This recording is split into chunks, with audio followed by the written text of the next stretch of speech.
She said it like she was reminding me to pick up milk. I need you to stay in the den Sunday. Don't come out while everyone's here. I was standing at the kitchen counter with a cup of coffee going cold in my hand, and she was already walking away before I could put the cup down. I'm 63 years old. I've been in that house for 21 years. I helped gut the kitchen, laid the tile in the hallway myself on a bad knee, planted the oak in the backyard the spring we moved in. That oak is 30 feet tall now, and my wife, the woman I married in 1999 in a small chapel outside of Columbus, had just told me to stay in the den like a dog that wasn't allowed on the furniture. She said it was her mother's visit, said her mother had been stressed and that I had a way of making things tense. I asked her what that meant. She said I knew what it meant. I didn't push it. That was probably my first mistake. My mother-in-law had never liked me. I knew that going in. She'd made it clear at the wedding, or more accurately, she made it clear at the rehearsal dinner when she referred to me as Claire's choice, the way someone might refer to a bad investment. Claire laughed it off. I laughed it off. We laughed a lot of things off over the years. But this was different. This was our house, our dining room table, our Sunday. I went to the den. I sat there with the football game on, and I could hear them out there.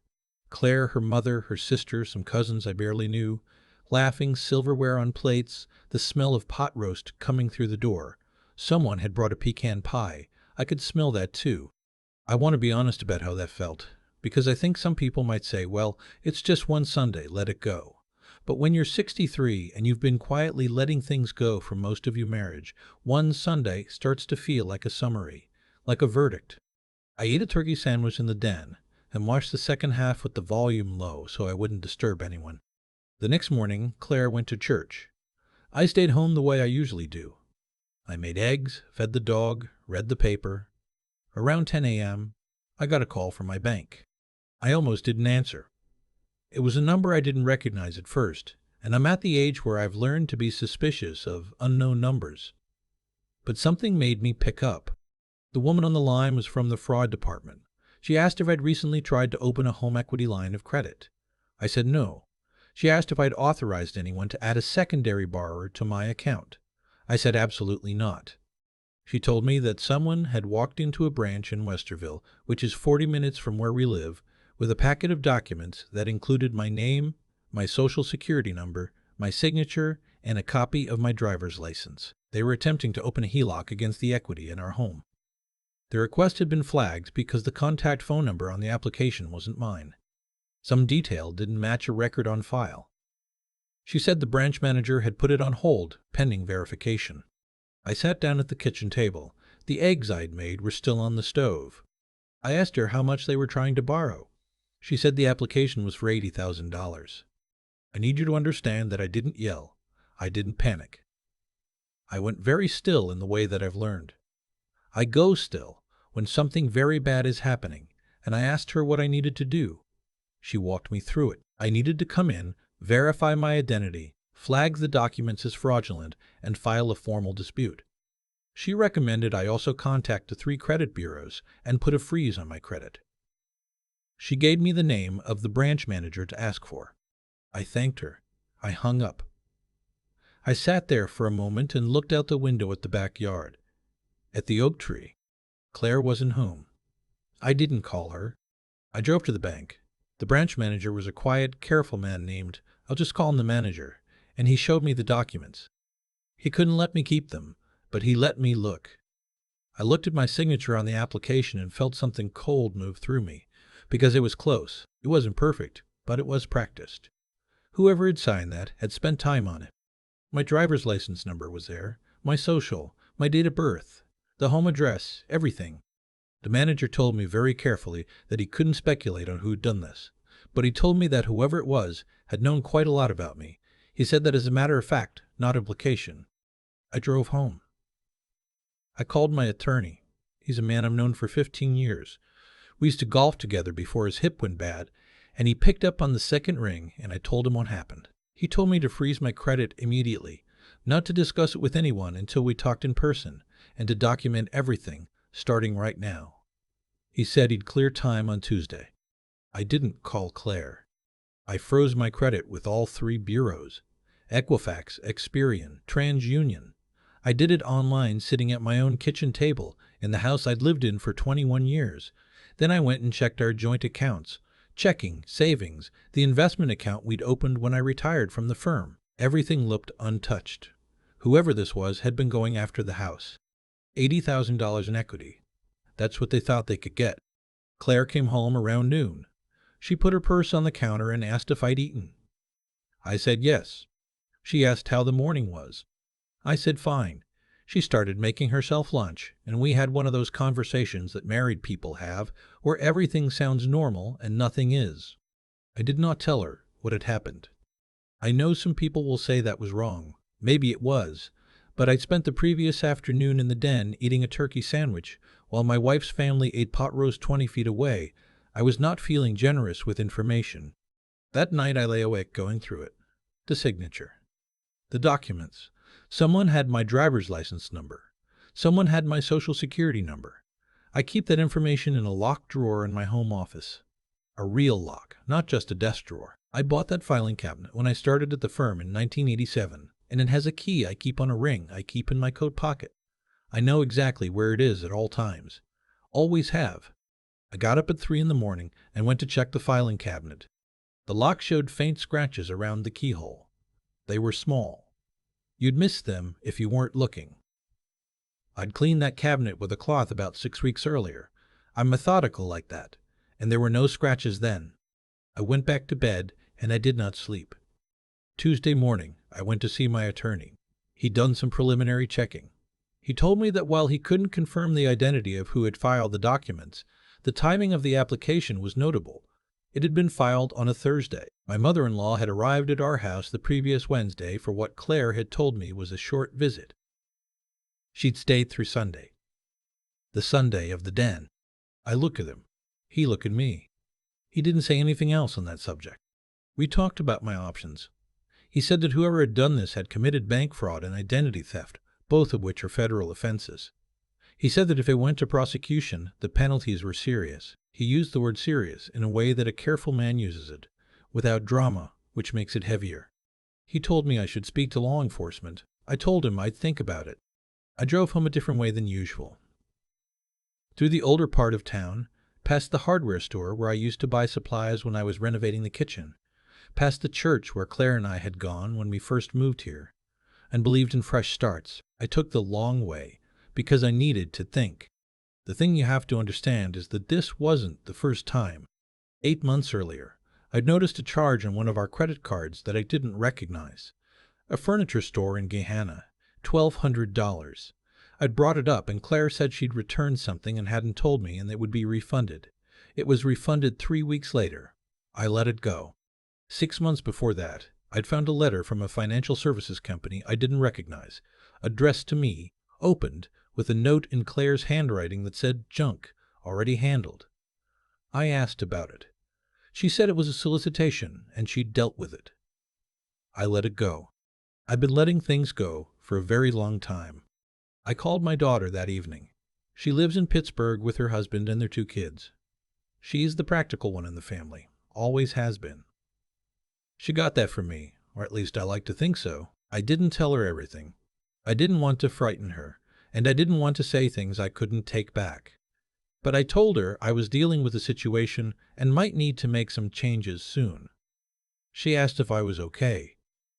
I said I was. She didn't entirely believe me. She has her mother's instinct for reading people, but she let me keep my dignity. That was a Wednesday. On Thursday morning, I was in the backyard with the dog when my phone buzzed. It was the bank again. A different person this time, also from the fraud department. She told me that a second attempt had been made at a different branch, also in the Columbus area. This time, someone had attempted to open a personal loan in my name.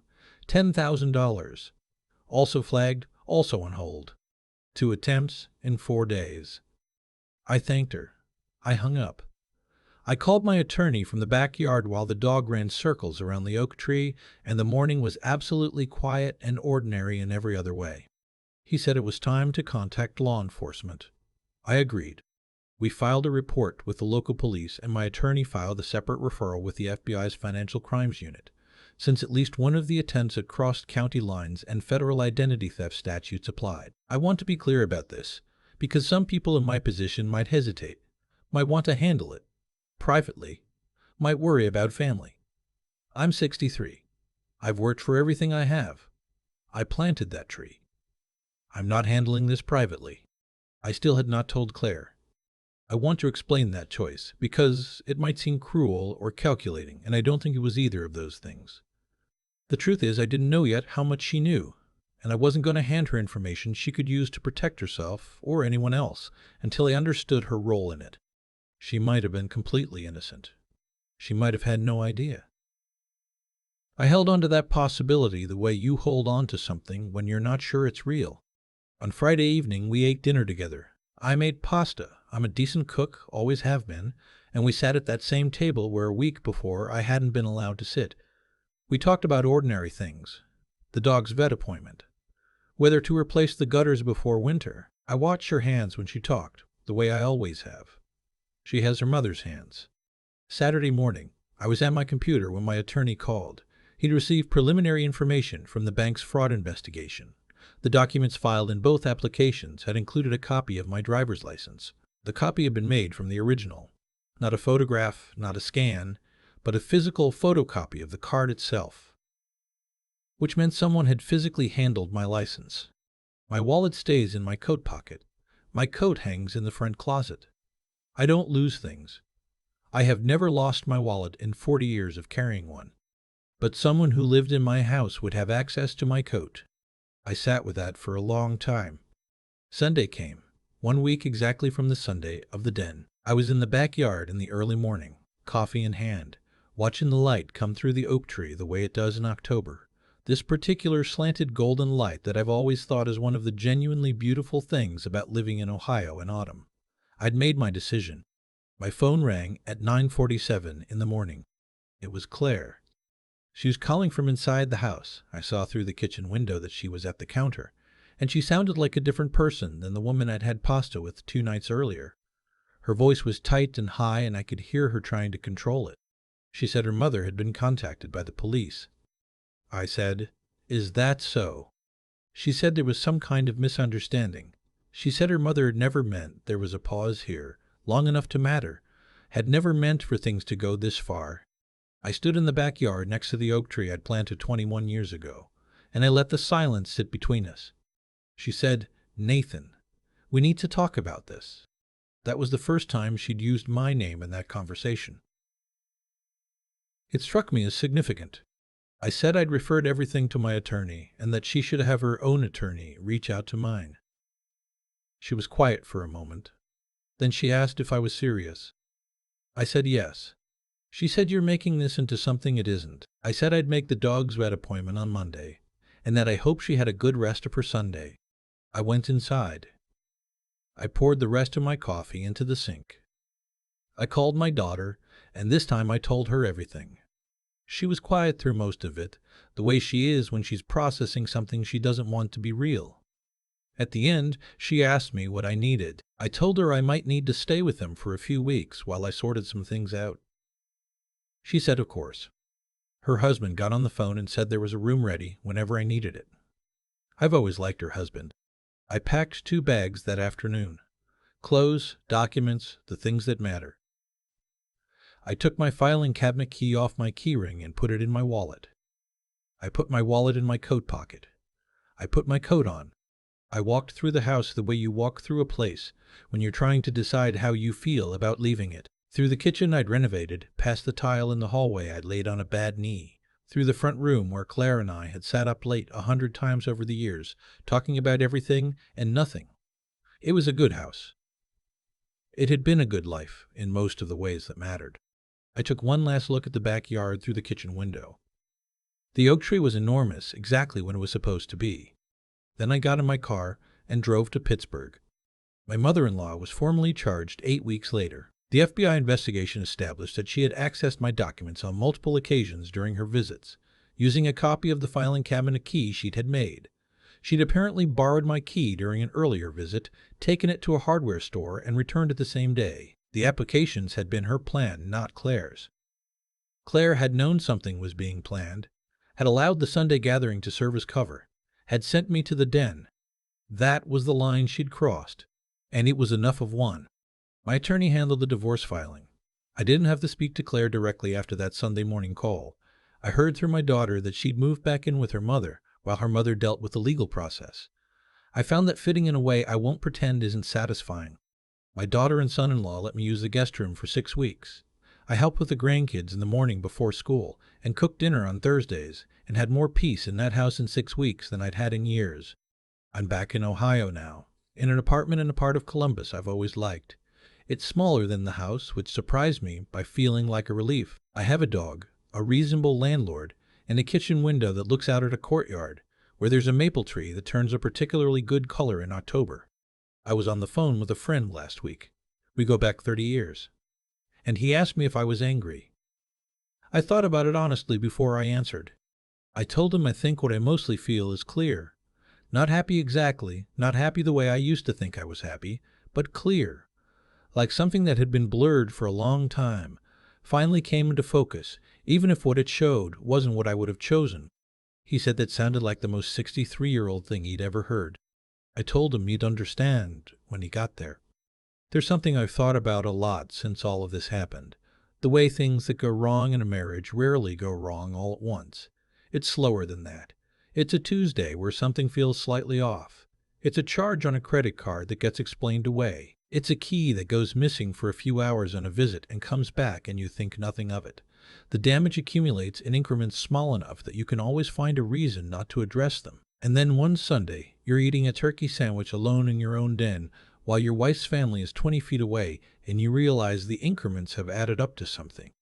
I don't tell this story to cast myself as a victim. I was a grown man who made choices, including the choice to let things go when I should have looked closer. That's on me. What I've come to understand is that wisdom isn't something that arrives on its own. You have to earn it, usually by making the mistake first. I made mine over 21 years of quiet accommodations, and the tuition was steep.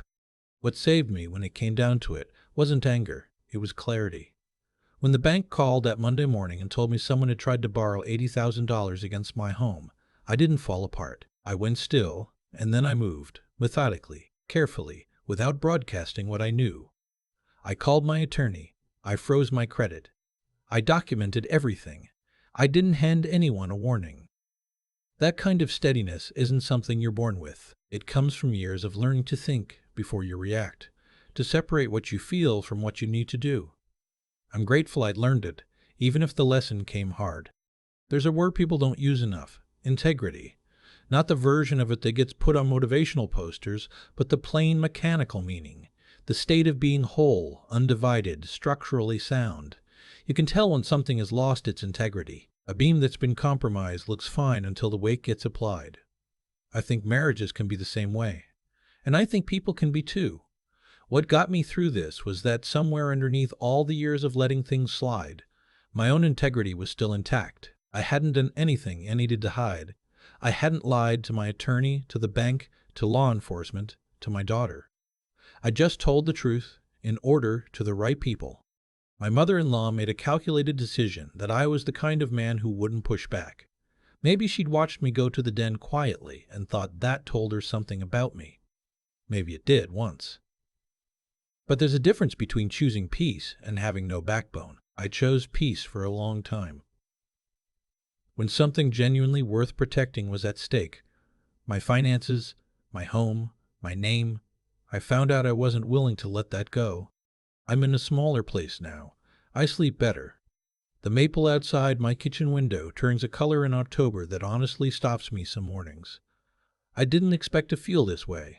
Settled at 63, starting again in an apartment. But I do.